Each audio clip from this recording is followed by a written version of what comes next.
Assalamualaikum warahmatullahi wabarakatuh. Yang terhormat dosen penguji, perkenalkan nama saya Abdul Mubin. Saya adalah guru pendidikan agama Islam di SDN 25 Rio Pakava, sekaligus mahasiswa PPG dalam jabatan BIS 2 tahun 2024 di Universitas Islam Negeri Dato Kerama Palu. Hari ini, Kamis 30 Januari 2025, saya akan melaksanakan praktek pembelajaran uji pada siswa kelas 5 dengan mata pelajaran pendidikan agama Islam dengan materi peristiwa Fatu Mekah. Selamat menyaksikan. Wassalamualaikum warahmatullahi wabarakatuh.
Assalamualaikum warahmatullahi wabarakatuh. Waalaikumsalam warahmatullahi wabarakatuh.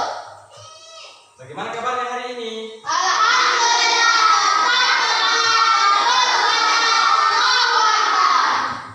Alhamdulillah. Hadir semua? Hadir semua? Oke, terima kasih. Sebelum materi kita mulai, marilah kita berdoa agar supaya materi yang kita dapatkan hari ini dapat berkah. Silakan, Faiz, dipimpin doanya. Silakan. Teman-teman, sebelum kita belajar, mari berdoa sama-sama. Doa dimulai. Bismillahirrahmanirrahim. Raditu billahi rabban wa bil islami dinan wa bi Muhammadin nabiyyan wa rasulullah. Rabbi zidni ilman warzuqni fahman birahmatika ya arhamar rahimin. Amin. Assalamualaikum warahmatullahi wabarakatuh. Oke, terima kasih Faiz. Dipimpin doanya. Selanjutnya kita masuk kepada materi yang oke. Materi hari ini adalah mempelajari batu. Adapun tujuan pembelajaran hari ini memahami latar belakang, jalannya peristiwa dan hasil dari satu. Ya, bagus. Kemudian hari ini kita membuat yang namanya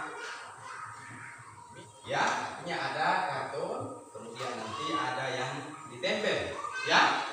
Oke. Sebelum kita lanjut membuat itu, Bapak terlebih dahulu menjelaskan materi Fatu Mekah. Ada yang tahu Fatu Mekah?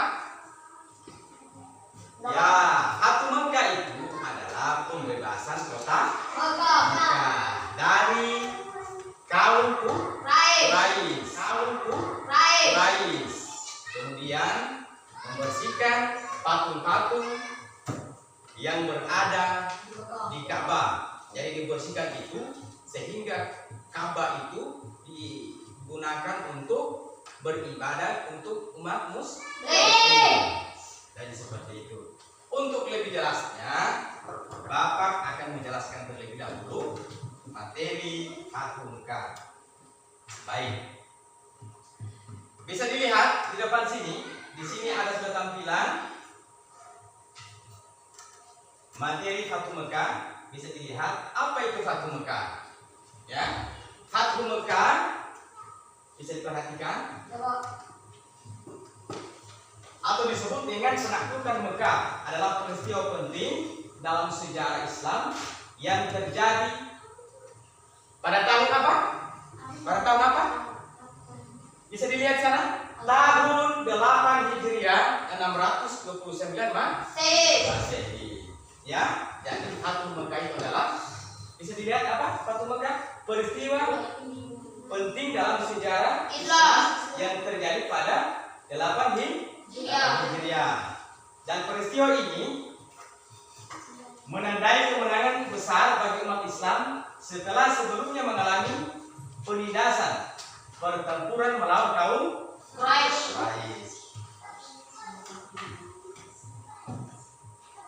Bisa dilihat, yang pertama adalah kemenangan besar bagi umat Islam, pengampunan dan perdamaian, pembersihan Ka'bah dari berhala, kemudian tanda kekuatan Islam. Itu yang terjadi pada saat itu. Selanjutnya adalah adapun sebab-sebab terjadinya Fathul Mekah bisa dilihat. Yang pertama adalah satu, adanya pelanggaran perjanjian Hudaybiyah. Apa itu Hudaybiyah? Hudaybiyah itu adalah namanya perjanjian yang dibuat ya dari umat Muslim, kemudian dengan dari kafir Quraisy. Ya, kafir Quraisy, ada perjanjian di situ dibuat. Ada 2 perjanjian itu.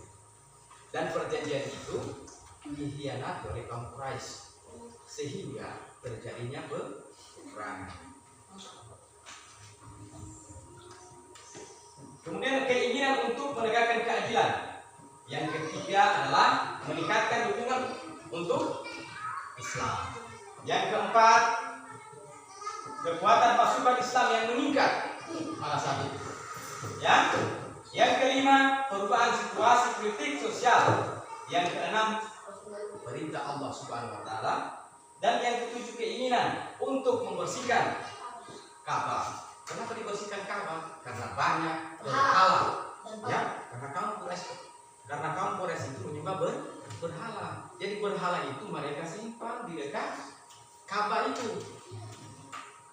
Sehingga baginda Nabi dan pasukannya membersihkan supaya dijadikan untuk tempat sembahyang, tempat sujud kepada Allah.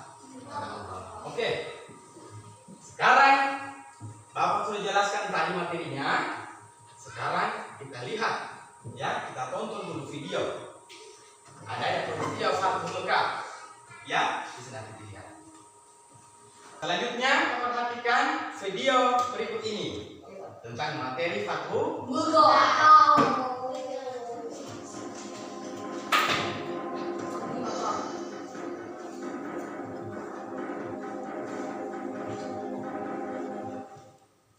Fathul Mekah, pembebasan kota Mekah.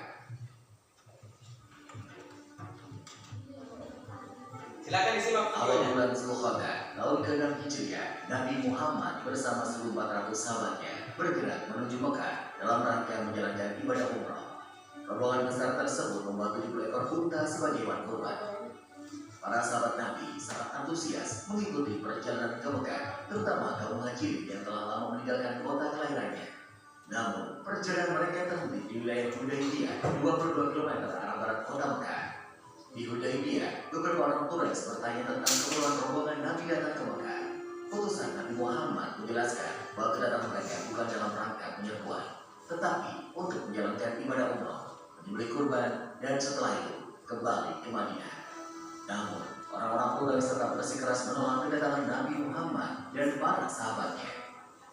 Melihat penolakan orang-orang Quraisy, Nabi Muhammad mengutus Utsman bin Affan Ini Utsman bin Affan ini ya, dan menjelaskan tujuan kedatangan mereka. Utsman bin Affan diperlakukan dengan baik oleh para pemimpin Mekah. Bahkan para pemimpin Mekah mengizinkan Utsman untuk melakukan tawaf di Ka'bah, tapi tanpa Nabi Muhammad dan para sahabatnya, Utsman menolak tawaran tersebut. Para pemimpin Mekah tetap menolak kedatangan Nabi Muhammad dan para sahabatnya. Oleh karena itu, dilakukan perundingan antara kaum Muslim dan Quraisy Mekah. Nabi Muhammad memimpin langsung delegasi kaum Muslim, sedangkan delegasi kaum Quraisy dipimpin oleh Suhail bin Amr. Perundingan yang berjalan awal tersebut akhirnya menghasilkan beberapa kesepakatan yang isinya: pertama, gencatan senjata antara kaum muslim dan Quraisy Mekah selama 10 tahun. Tidak akan ada tindakan buruk maupun permusuhan dari kedua belah pihak. Kedua, jika ada yang datang kepada Muhammad tanpa izin keluarganya, maka dia harus dikembalikan. Dan jika ada muslim yang datang kepada kaum Quraisy, maka dia tidak akan dikembalikan. Ketiga, bebaskan kepada seluruh klan yang ada di Arab untuk menjalin kerjasama kepada kaum muslim maupun kaum Quraisy. Keempat, pada tahun tersebut rombongan kaum muslim belum diperbolehkan memasuki Mekah. Pada tahun berikutnya, kaum muslim baru diizinkan masuk Mekah selama 3 hari dan hanya boleh bersenjatakan pedang tanpa diurus. Kelima, perjanjian antara kaum muslim dan Quraisy Mekah didasari ketulusan dan kesediaan untuk melaksanakannya tanpa penipuan dan penyelewengan. Kesepakatan yang dikenal sebagai perjanjian Hudaybiyah tersebut dibuat rangkap 2, masing-masing untuk kaum muslim dan kaum Quraisy Mekah. Isi perjanjian yang dianggap merugikan pihak muslim itu membuat para sahabat keberatan. Namun, Nabi Muhammad berhasil meyakinkan para sahabatnya bahwa perjanjian tersebut sebenarnya sangat menguntungkan kaum muslimin. Setelah sekitar 20 hari berada di Hudaybiyah, Nabi Muhammad dan para sahabatnya kembali ke Madinah. Dalam perkembangannya, seperti yang tercantum dalam isi perjanjian, 2 suku yang saling berperang, yaitu suku Khuza'ah dan suku Bakar, menjatuhkan pilihan mereka. Suku Khuza'ah bergabung ke kaum muslim, sedangkan suku Bakar bergabung ke Quraisy. Mengikuti isi perjanjian Hudaybiyah, suku Khuza'ah dan suku Bakar juga melakukan gencatan senjata. Meskipun sepintas perjanjian Hudaybiyah merugikan kaum muslim, namun secara diplomasi, Nabi Muhammad meraih kemenangan politik melalui perjanjian tersebut. Kaum muslim diakui eksistensinya dan Islam diakui sebagai agama resmi di Jazirah Arab. Selain itu, kaum Quraisy Mekah juga mengakui Madinah sebagai sebuah negara. Perjanjian Hudaybiyah ternyata tidak berjalan sebagaimana mestinya. Ketika pihak Quraisy melakukan pelanggaran, suku Bakar melakukan penyergapan terhadap suku Khuza'ah di sebuah oasis. Penyergapan tersebut dibantu oleh Quraisy Mekah. Pelanggaran perjanjian Hudaybiyah membuat Nabi Muhammad dan para sahabatnya mengambil keputusan penting menyerbu Mekah. Sedangkan di Mekah, para pemimpin Quraisy yang menyadari pihaknya telah melakukan pelanggaran mengirim Abu Sufyan ke Madinah untuk melakukan diplomasi. Di Madinah, Abu Sufyan menemui Nabi Muhammad dan memberikan penjelasan panjang lebar. Namun, Nabi Muhammad tidak menghiraukan Abu Sufyan. Selain bertemu Nabi Muhammad, Abu Sufyan sempat menemui Abu Bakar, Umar bin Khattab, dan Ali bin Abi Thalib. Namun, tetap saja Abu Sufyan gagal membuka jalan keluar. Tidak putus asa, Abu Sufyan kembali ke Mekah. Setelah bertahun-tahun, jumlah pengikut Nabi Muhammad semakin besar. Kali ini, 10.000 pasukan muslim dengan persenjataan lengkap telah bersiap menuju Mekah. Para kepanjang 10.000 pasukan muslim memulai perjalanan ke Mekah. Kali ini, pasukan muslim akan melaksanakan misi yang sangat menentukan, yaitu Fathu Mekah atau pembebasan kota Mekah dari tangan kaum Quraisy. Para pemimpin Mekah sama sekali tidak menduga kekuatan pasukan Nabi Muhammad. Nabi Muhammad membagi 3 pasukannya melewati jalan yang berbeda, sehingga musuh tidak bisa memperkirakan dengan tepat jumlah pasukan muslim. Ketika pasukan muslim memasuki Mekah, kaum Quraisy hanya bisa pasrah karena tidak mungkin melawan kekuatan sebesar itu. Abu Sufyan dan para pemimpin Mekah lainnya menyerah kepada Nabi Muhammad. Setelah menguasai Mekah tanpa pertumpahan darah, Nabi Muhammad mengambil keputusan yang tidak terduga dan tidak sesuai dengan tradisi bangsa Arab. Nabi Muhammad memerintahkan para pemimpin pasukannya mengucapkan Al-Yawm, Yawm Al-Marhamah, yang artinya adalah hari ini hari kasih sayang. Nabi Muhammad mengampuni semua penduduk Mekah dan melarang pasukannya melakukan pertumpahan darah. Hari itu, 17 Ramadan tahun ke-8 Hijriah, Mekah berhasil dibebaskan dari kekuasaan kaum Quraisy. Saat itu juga, berhala-berhala yang berada di sekitar Ka'bah dihancurkan. Pembebasan kota Mekah menjadi tonggak sejarah tidak hanya di Jazirah Arab, tetapi juga di seluruh dunia. Nabi Muhammad tampil sebagai pemimpin yang memberikan contoh bagaimana sebab menaklukkan pusat kekuasaan musuh tanpa pertumpahan darah sekaligus tanpa pembalasan dendam. Dalam tradisi Arab, pihak yang kalah akan menunggu giliran untuk dieksekusi. Namun, Nabi Muhammad menghapus tradisi tersebut. Pihak yang kalah telah diampuni.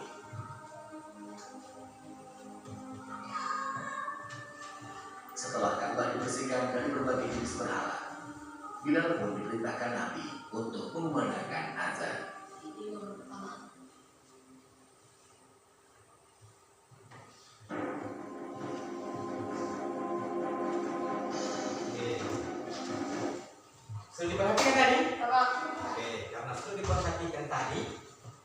Selanjutnya ada yang harus dikerjakan, yaitu tugasnya itu adalah membuat apa namanya, mapping, ya, yang ditempel di karton. Jadi contohnya itu adalah seperti yang di sini di papan ini. Jadi nanti ditulis dulu ya di atasnya sini, seperti yang di papan ini, ditulis dulu, kemudian nanti latar belakang, jalan peristiwa, hasil, kemudian hikmah, nanti baru ditempel di situ. Boleh? Oke. Jadi Bapak bentuk nanti 2 kelompok. Jadi yang kelompok 1 nanti yang ini ya, kelompok 1. Sedangkan kelompok 2 ada yang sebelah sini. Jadi dia ada jumlahnya 6 orang. Silakan dibentuk dulu kelompok. Yang depan saja, yang depan.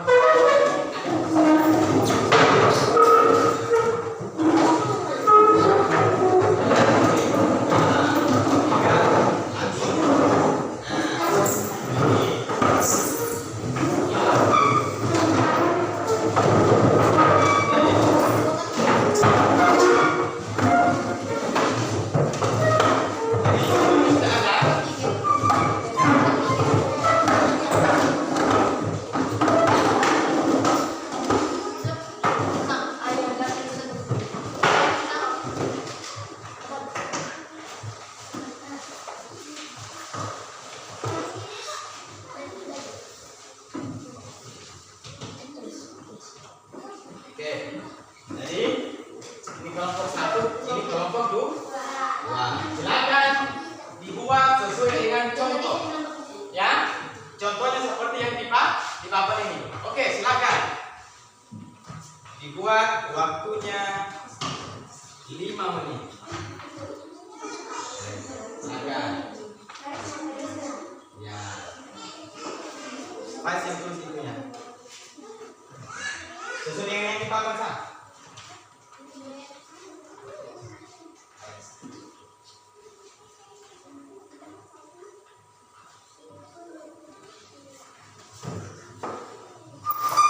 Jadi dibagi kelompoknya ya, yang gunting, yang menempel nanti siapa.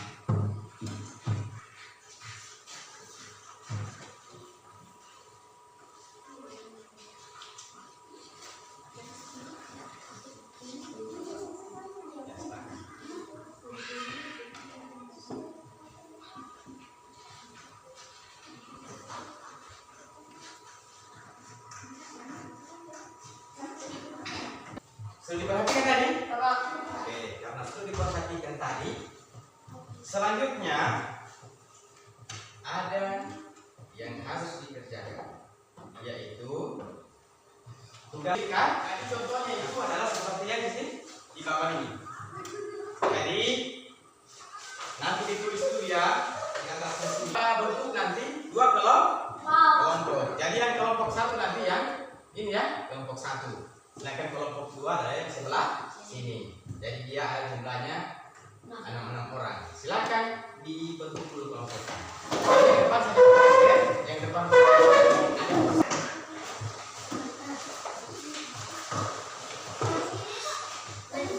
Ya.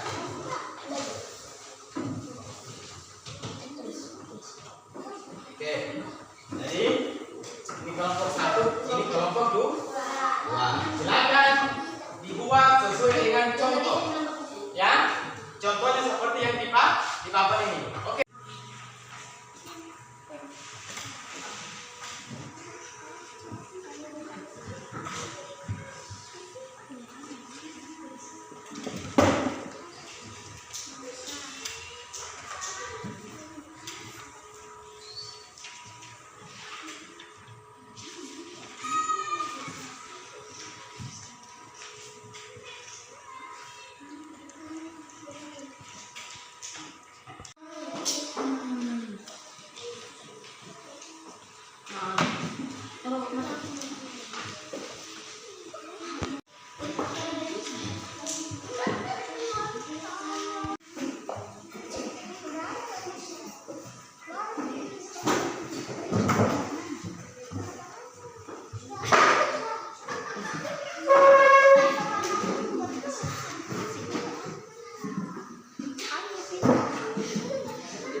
Sudah semua?